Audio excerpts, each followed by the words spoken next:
All right, I'm ready. Let's roll this monster if you guys are all ready for it. As you guys can see, uh, the lovely smiling lady is my friend, Lindsay Swain. We were actually paired up because I am writing for one of her customers and she's the grant manager. And as I mentioned before, Lindsay is very organized and I'm very out of control sometimes. And so I write this crazy stuff and she helps form it to make it viable so we get funded and we've done pretty well. But reading her bio real fast, Lindsay's worked on grants since 2018, supporting nonprofits through the whole stage of the grant cycle. She partners with lots of clients in providing grant administration and reporting and writing, although not where we work together. Uh, she specializes in youth development. That's where we work together, and strengthening organizations that serve people and families affected by substance use disorders and mental health challenges.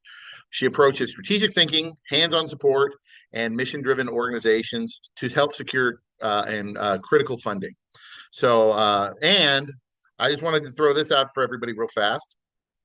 My a good friend Lindsay almost we almost didn't get her because in about a month, maybe less than a month, little Ari will be joining the world. And a month ago that was good, but now that's getting a little tight on things. So Lindsay, thank you so much. It's my pleasure to introduce Lindsay Swain and being organized.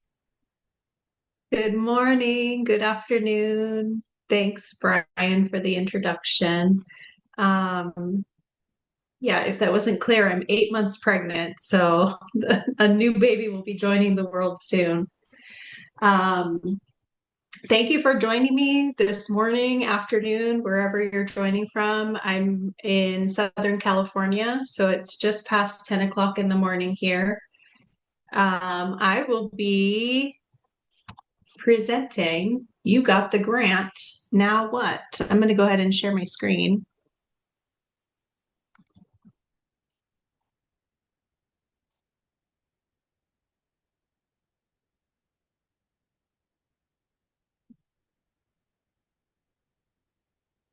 Yes, it's this one. There we go. Okay, great.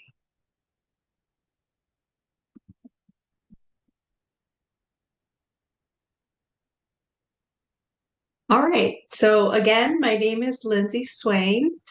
Thank you for being here today. Thank you for joining me. I want to thank the other presenters for bringing their expertise in today and tomorrow, and my friend Brian Partee for pulling all of this together.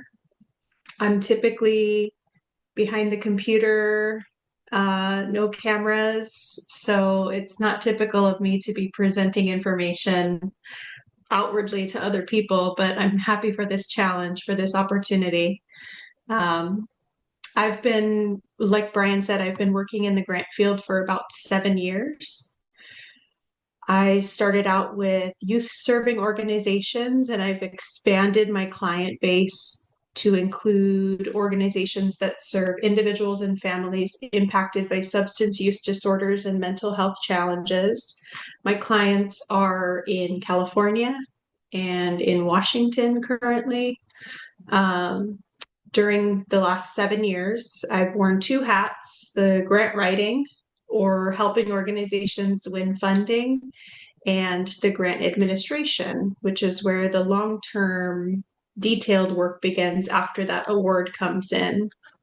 Today, we're going to focus on that second hat, which is the post award management or grant administration.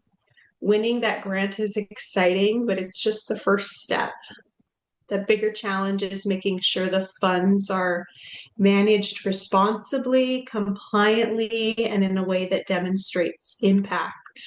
My goal for today during this session over the next 40 minutes or so is to provide practical tools, strategies, and systems that you can start using right away. By the end, I hope that you're feeling more confident, that grant compliance and reporting don't have to be overwhelming. They can actually be streamlined, predictable, and even empowering when you have the right systems in place.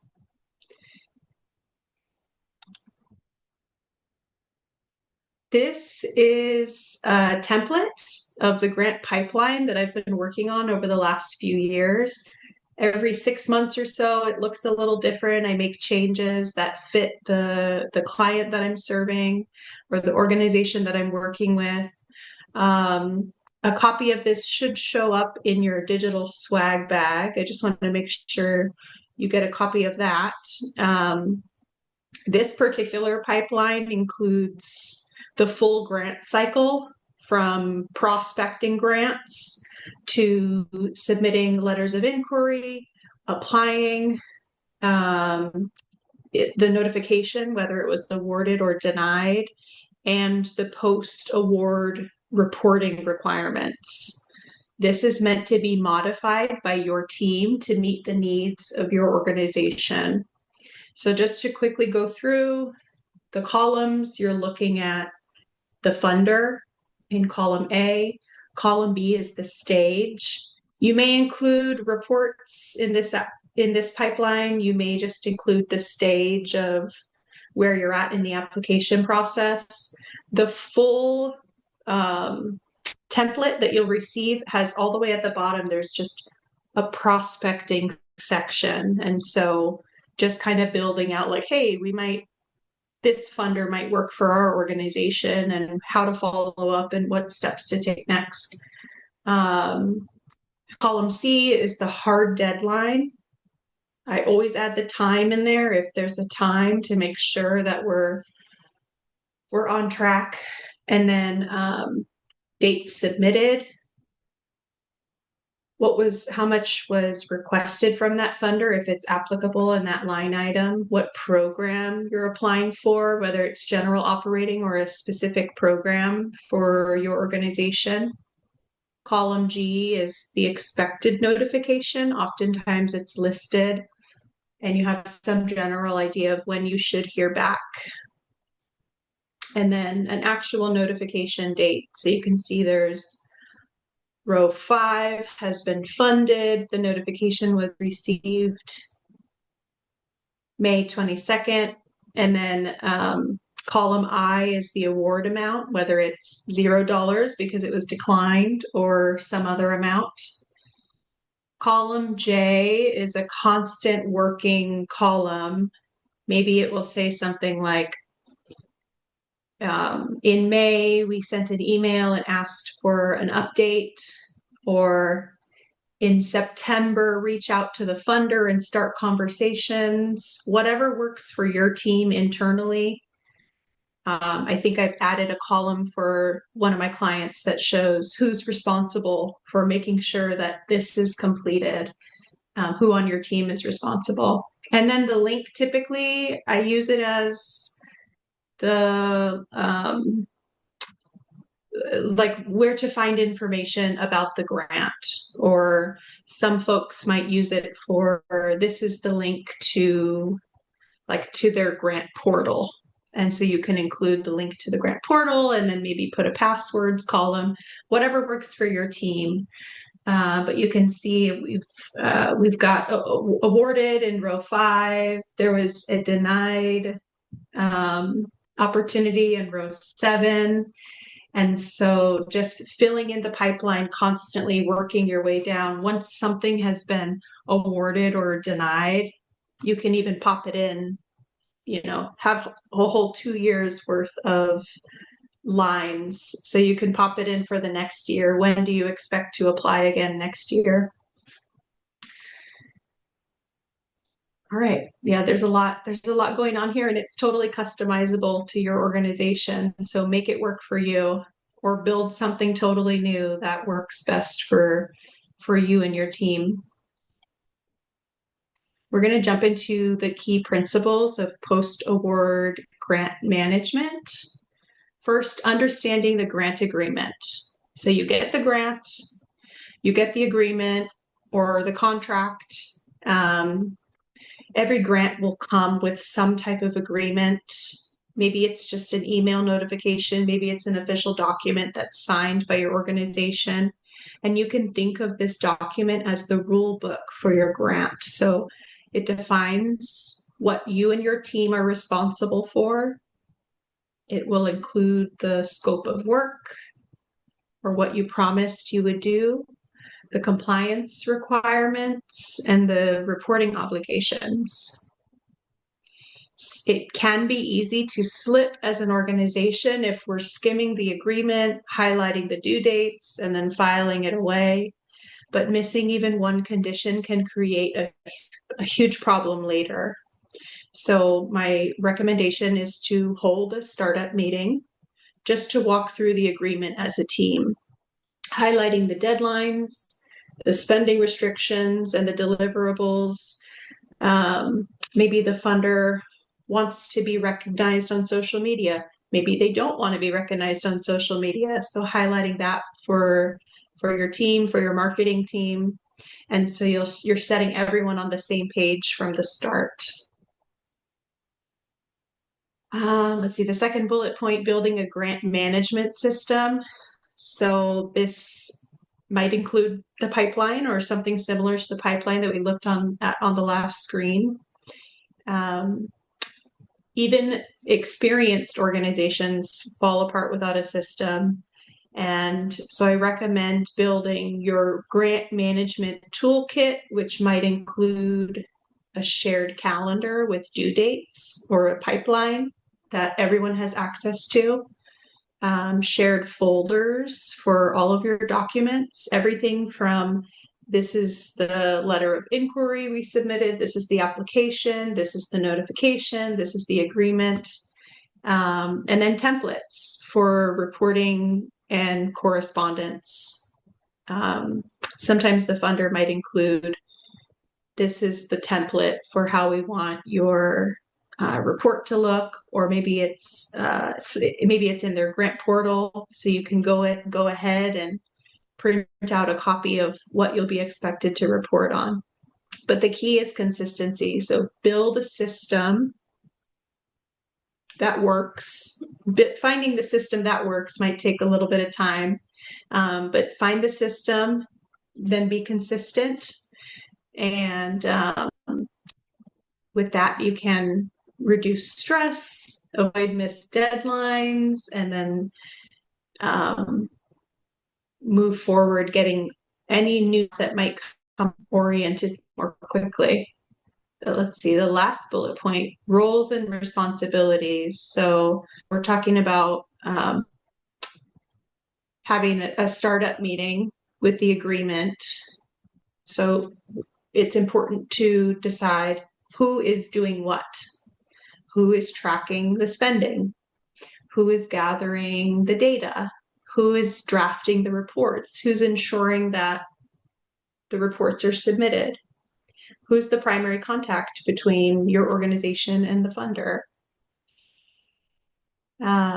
It's important to define those responsibilities so the deadlines don't slip past us. When the responsibilities are clearly defined, you're building in accountability. I encourage organizations to put this in writing as early as that very first meeting, so you know who's doing what and when. That will help set you up for success. Getting set up for success. So we're going to talk a little bit more about that kickoff meeting or grant orientation. So this will include bringing together folks like the program staff, your finance team, any leadership who will oversee the grant. And, oh, this is actually repetitive of what we just talked about in the last one.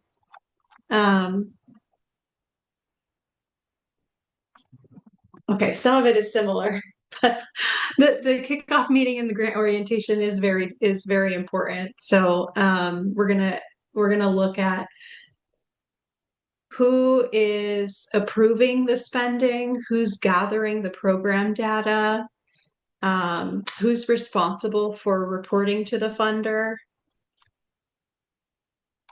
Let me make sure I'm on. Okay, here we go. Creating a timeline. So build yourself a realistic timeline. I don't recommend just following hard deadlines. add an internal deadline for your team. So if your report is due March 31st, build it in a week or two earlier and get started on your report at the beginning of the month, because you're going to be asking your finance department for reports on expenses. You're asking your program team for um, reports on narrative and stories and outcomes, and making sure that you give yourself plenty of time for data collection, review from the executive director or whoever is going to be reviewing the report, and then any revisions that are necessary. It always takes a little longer than I think it will take, and so I like to give myself a lot of time for a buffer. I encourage organizations to print or post your timeline somewhere visible. Again, your timeline can be your pipeline, which is what we looked at a couple slides ago, or keep it shared as a digital calendar. So maybe your team has someone on your team is putting deadlines in the calendar. So when everyone is looking at the same deadlines, you are improving accountability for your team. And then the last bullet point, organizing documentation.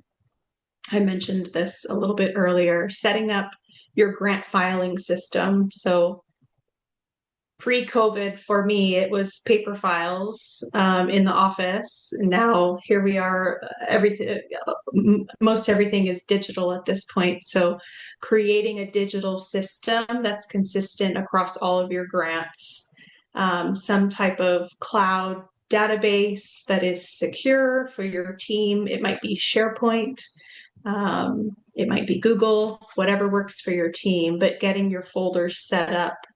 Typically, I'll have a funders A to Z.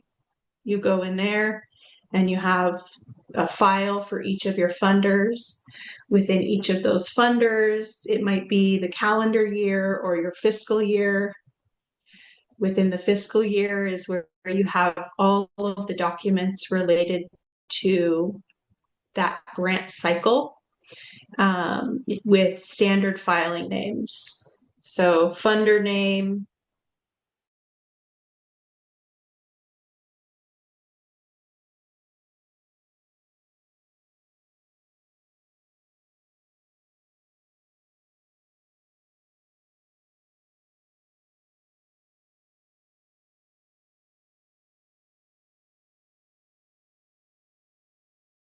on your grant. And two, when you go to apply again next year or next grant cycle, you can reference what you've done in the past, and it makes it so much easier.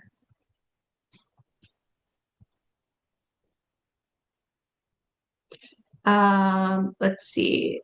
The last point here for the last bullet point, tracking your spending and your activities in real time instead of waiting until reporting time. So I like to throw in pictures if it's for a grant related to sports and fitness and I receive a photo during the grant cycle, I'll drop the photo in the file.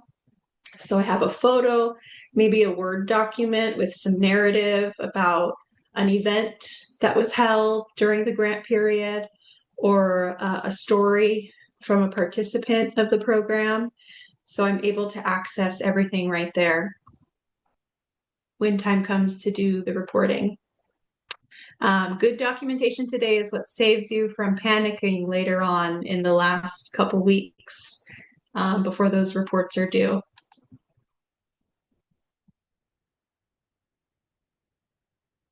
We're going to look briefly at financial management and compliance. Budget tracking. Your budget is your roadmap. So this is the budget you typically submit with your application. How you plan to spend money. So use tools within your organization. Maybe it's Excel, maybe you have some accounting software or some grant platform to track your expenses against the approved budget. So if your organization has a finance team, make sure the finance team has that approved budget. so they know where to be coding dollars or the expenses. Um, the key is timeliness. Don't wait until the end of the month to code your expenses. By then, it's easy to forget all the little details. And always reconcile your grant records with your finance team's books so that your numbers match. Definitely on a monthly basis at minimum, I think is a good pace for that. Allowable versus unallowable costs. Typically, this is written into the call for proposals or call for applications or the funder's website. It will say, this is what we do fund, this is what we don't fund. Sometimes it can get a little tricky if you're not paying attention to those details. Common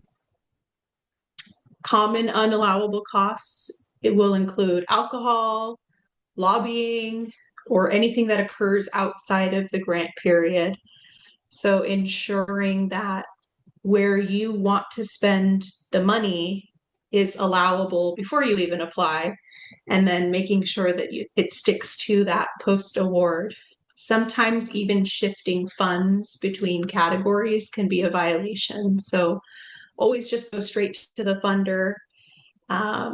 They're, in my experience, they've been very responsive, very open and honest. And I'm sure they'd rather answer a quick question than deal with compliance issues later on at the end of the grant period or when it's time to pull the report together. Audit ready documentation. The best advice I can give would be assume that you'll be audited tomorrow. So keeping receipts, timesheets, and backup documentation that's easy to find. Making sure again that your grants files match the finance files, keeping everything in one place. One practical tip is creating a compliance file or folder where you can drop documents in as you go. So if an auditor or funder asks for backup, you're ready immediately and willing to pull files together.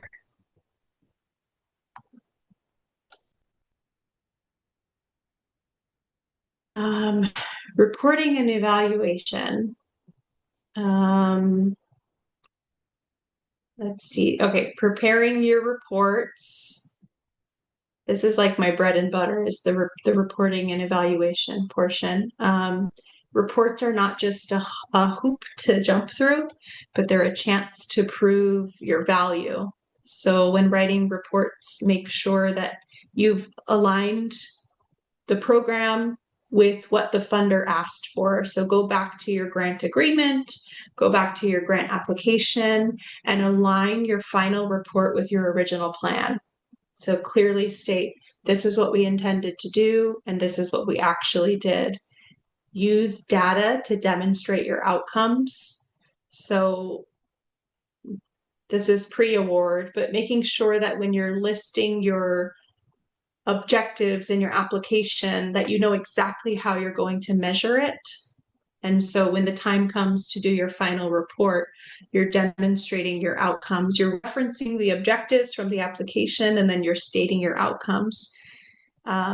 Whether or not you met the objectives, just state it exactly as it is. And sometimes we don't meet our objectives, and that's okay. Just be sure to keep your narrative clear and evidence-based. This is what we said we would do. This is what we actually did. And it can include something like, these were the lessons learned, or we're excited about this is something unexpected and exciting that happened for this outcome. And then using reports as an opportunity. Reports definitely strengthen the funder relationship. This is your opportunity to share stories, photos, testimonials, anything that's humanizing your numbers. And then again, don't be afraid to share the lessons learned. We thought we were going to be able to do this. We weren't able to, but we did this instead. Funders always appreciate honesty and growth rather than just perfection. And then if we're thinking about if there's a point in your grant period where you realize, oh, we're not actually going to be able to meet that outcome, that's the perfect opportunity to reach out to the funder to let them know, have the conversation. We can't do this with the money, but we can do this with the money. And typically, again, in my experience, funders are really open to receiving, to having those conversations and shifting their expectations a little bit.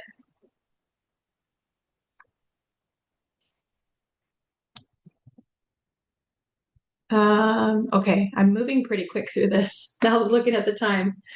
Some of the common challenges and how to overcome them. Common challenges might include staff turnover. That's a big one when it's, in my experience as the grants person working with someone on the program team on a grant and they're leaving the organization. And so you're bringing in a new staff. Um, Another common challenge, shifting timelines or budgets. So again, maybe we expected we would do XYZ and that's not going to happen in that order. We're actually going to do it this way. Or communication breakdowns. So if there's no communication for the entirety of the grant period, and then you're trying to come together at the end to piece everything together, that could cause challenges come reporting time. So a couple quick solutions: document everything so the handoffs are smooth. I have maybe this, actually, this is something that I should share with Brian and get to all of you. I have a one-pager template. It's like a grant award summary. So it includes it in black and white, everything that you would need to know about this grant. I'm going to make sure that Brian gets a copy of that so anyone here today can get a copy. But it's a one pager, maybe it's a little bit longer, but it has the time period, the dollar amount, the deliverables, the expectation, reporting requirements, everything on one page, because sometimes the agreement itself or the contract is much more wordy. So having that one pager that you can pass to the new staff member or pass to someone who needs a refresher on what's required in this grant is so important. Again, building that buffer into your timeline. So don't anticipate that you're going to submit your report on March 31st. If it's due on March 31st, you can back it up a few weeks at least, maybe a couple months, depending on how complicated it's going to be to pull everything together, and making sure that your team is getting things in before the deadline. That always feels good. So you're not at crunch time. And then again, keeping funders in the loop. So as soon as you notice that there's going to be any challenges, or even if you're just halfway through the grant period, and you want to check in with the funder and send them a picture, they love that too. Or send them an invite to an event that you're hosting that's related to the program that they're funding. Funders love those types of check-ins during the grant period so that they're not blindsided by complications come reporting time.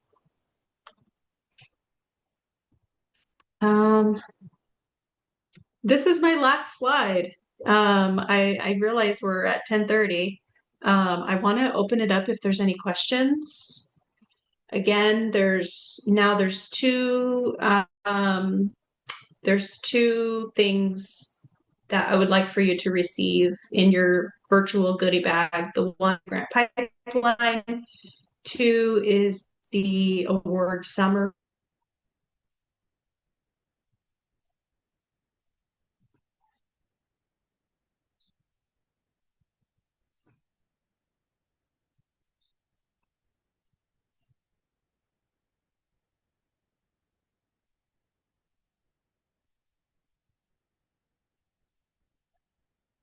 basically, at our organization, we're building from the ground up a system of coordinating finances across our locations.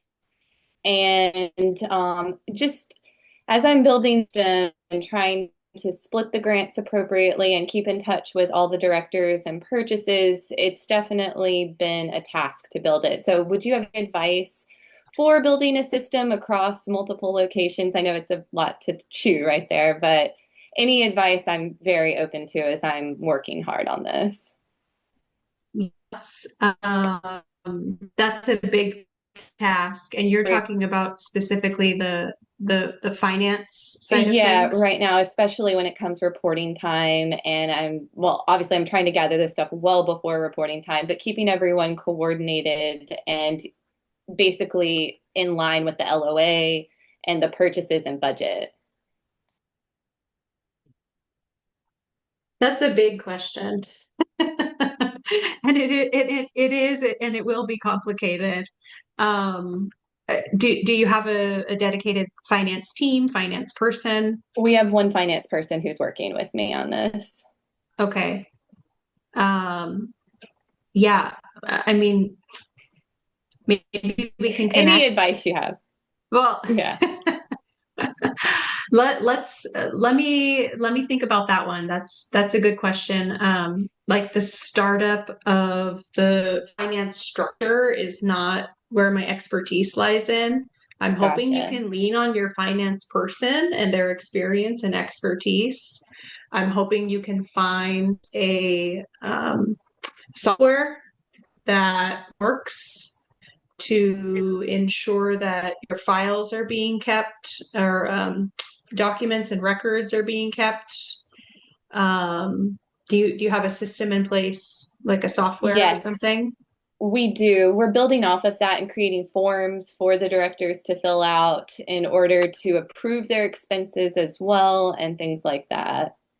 Yeah, getting the coding down, having like part of your startup after the award comes in and you have your agreement, understanding what is allowable under that grant, how it will be coded in your systems is going to be important for your program team so that your program team is properly, putting it under the right codes and providing the right documentation to your finance team in a timely basis, timely manner.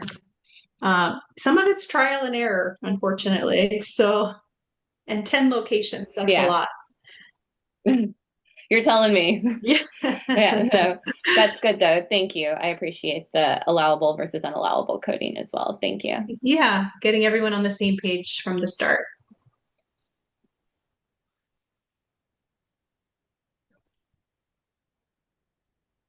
I'll pause for any other questions.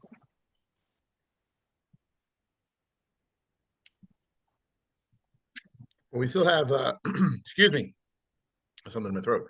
We still have about 8 minutes before the rooms are going to get the 5 minute warning. So we do have plenty of time if you want to get deeper in anything. I know you kept saying you were going over everything kind of quickly.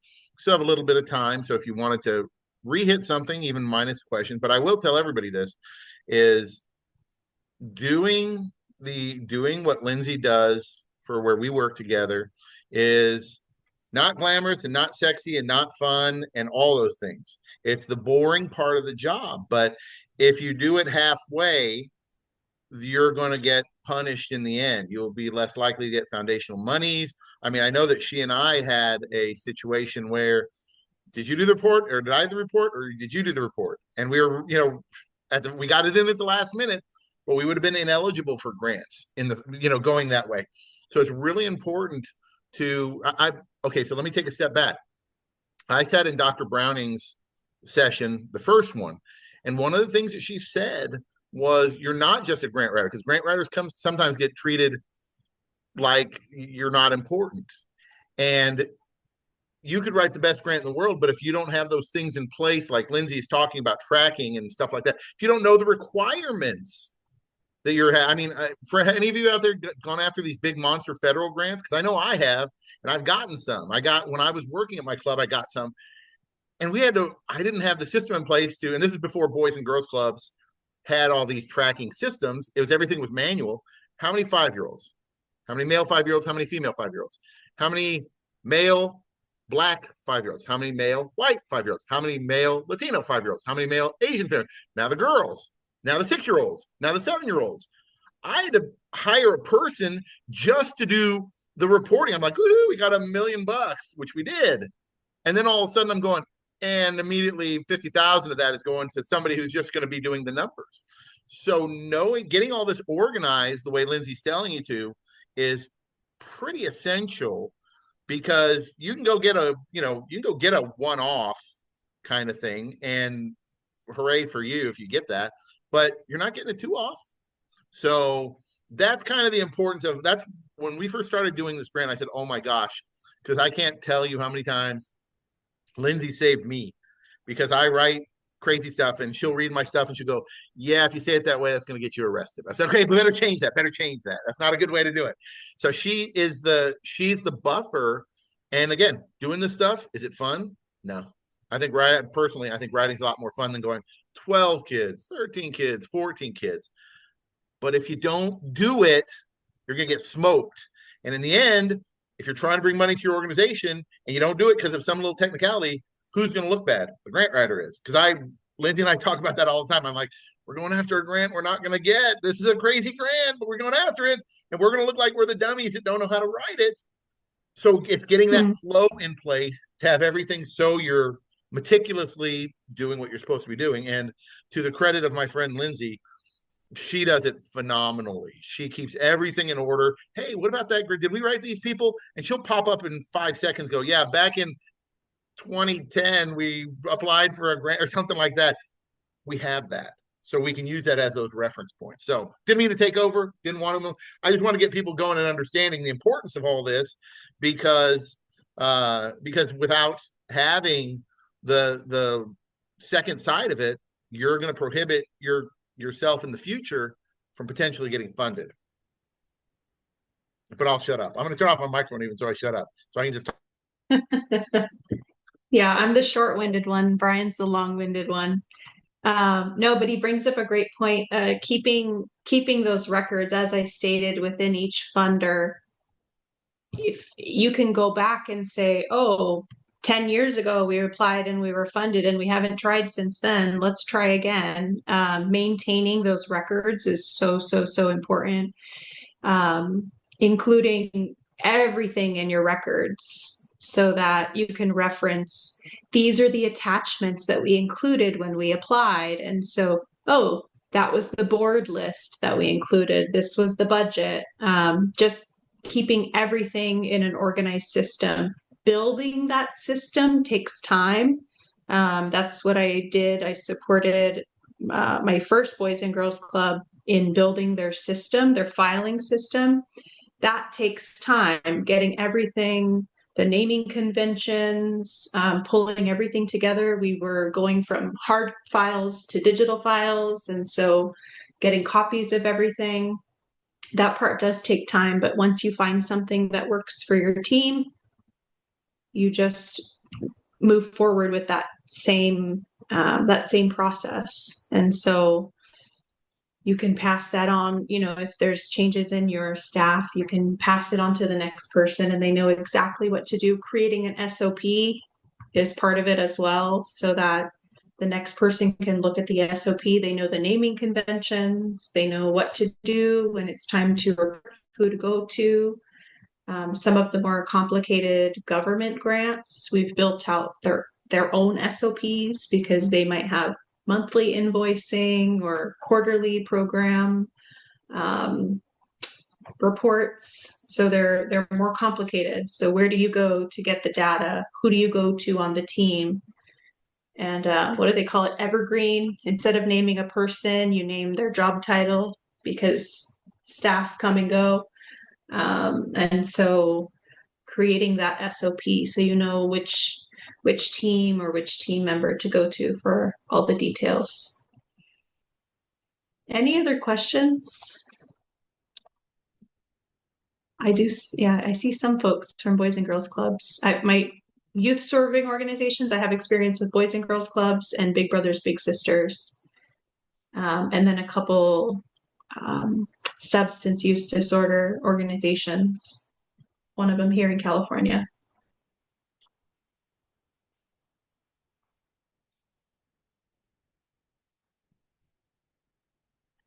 All right, do we have any other questions? If not, we might be able to hop out a little early, go grab a sandwich before the final session that comes up, which will start in about 20 minutes. Lindsay, thank you very much. Everybody do your virtual clap. And so Thank no, they're clap. you. You don't Thanks clap for for you having don't me. clap for yourself, Lindsay. What are you doing? Oh, But we'll thank see you so everybody much. in the big room. And thank you, Lindsay, for doing this. This was wonderful. Great information. All right. See you, Take care, folks. everyone. Thank you. Bye bye.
All right, I think we're getting everybody back here. Let's see. Yes, we're back. Okay, so coming up, just real fast. Again, we have about 15 minutes. Get a snack, get a drink, get the bathroom, call your kids. I don't know, whatever you want to do. But we have coming up in room one, Tarika Brown will be doing Being Grant Ready. In room two, Colette Schultz will be doing Beyond Grant Applications, Subcontracting to Simplify the Process. And in room three, Dr. Chrissy Wright is talking about grant compliance reporting and the post-award management.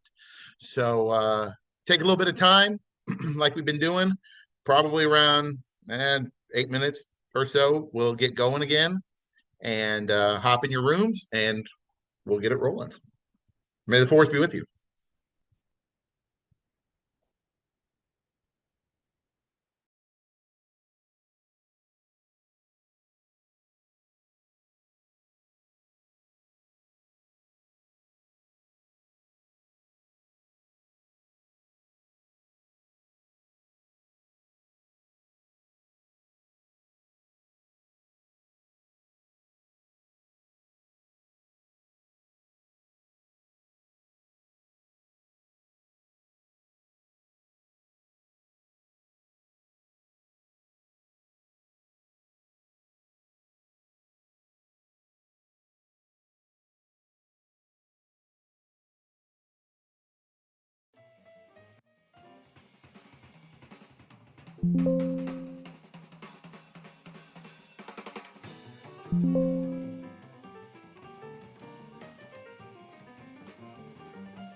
Everyone will get going in just a second for Colette.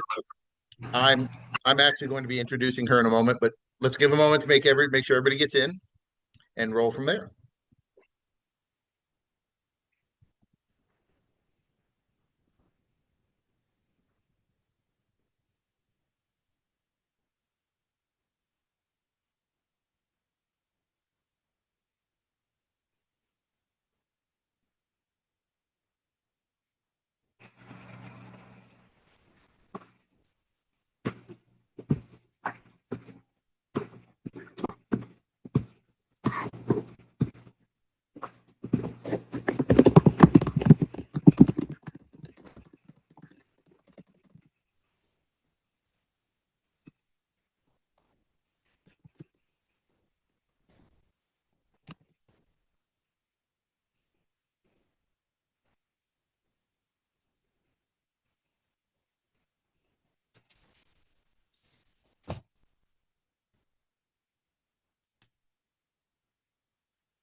Hey, Colette, where are you from? Wisconsin. Hey, where? I have one of my really good friends is Oshkosh. Oh, I'm close to Wisconsin Dells. Oh, okay. Well, So, and by the way, yeah. I know that the whole team is crazy for the Packers, but I think we need to pay anybody from Wisconsin less for this summit if you lose to the Cleveland Browns. No, I'm just kidding. Funny. Yeah. I Well, just told somebody, I said, I don't go have ahead. any Packer wear. Oh my God. Well, the picture you sent me, you were in yellow, so that was close. The only thing you're missing was the cheese head. Um, Yeah. Actually, one of our people for tomorrow, Julie Starr, she's doing I'm wondering what time it is there, but she's doing her presentation. She's in Nigeria. So kind of kind of a haul there. She'll be waking up Yeah. she'll be going at 1 o'clock my time or something like that, and like 10 o'clock her time, PM tomorrow, Right. kind of thing. Yep. Well, ladies and gentlemen, Hannah, I've babbled enough, which I'm really good at, as you probably can tell already. It's my privilege to introduce Colette Schultz. She's from Virtual 360. She's founder. She found the place. She helps nonprofits with their bookkeeping, their grant research, and the project management. Oh, and software implementation. She's done accounting for 30 years. So when you get an accountant, they're very meticulous. They're very on top of things. So that's actually probably really good for grants. But she has experience in education, small business, and the nonprofit. And she brings financial expertise with practical operation support. After managing her virtual business on the side, as a side hustle for 12 years, that's quite the side hustle, Colette. She transitioned to full time in 2020. She is known, and these are her words, not mine, so I'm not being offensive, but a software geek and a hands-on partner. Colette helps nonprofits put strategies into action, streamlining your system, managing your reporting, and freeing up leaders so they can do what leaders do: focus on your mission, raise some money, those kind of things. So it's my pleasure to introduce Colette Schultz. Colette, thank you. Thank you. And I'm going to go ahead and I'll share my screen if that's all right. And I don't like to so-called present to everybody. I just kind of like to have conversational. So feel free if you have a question to unmute yourself and go from there. Brian did a pretty good job of introducing me. And what is interesting is last year I had a bout with cancer, breast cancer, and luckily I have gotten through that this year. But it's just amazing how God works, because the vision that I have is not necessarily the vision that He has.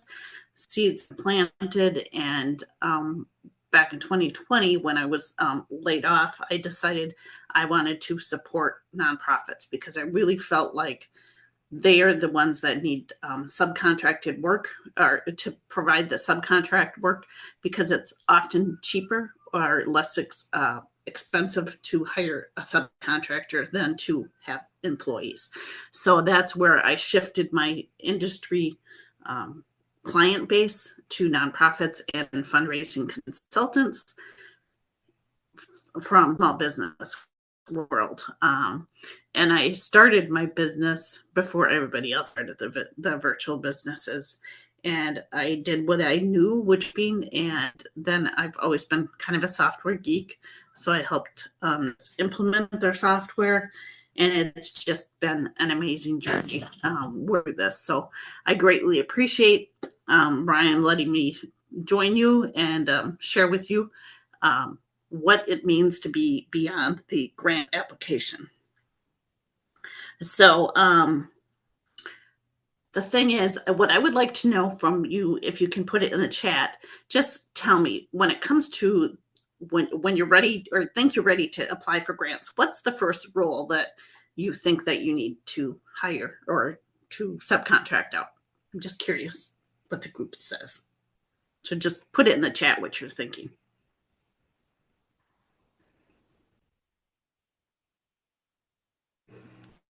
Minutes.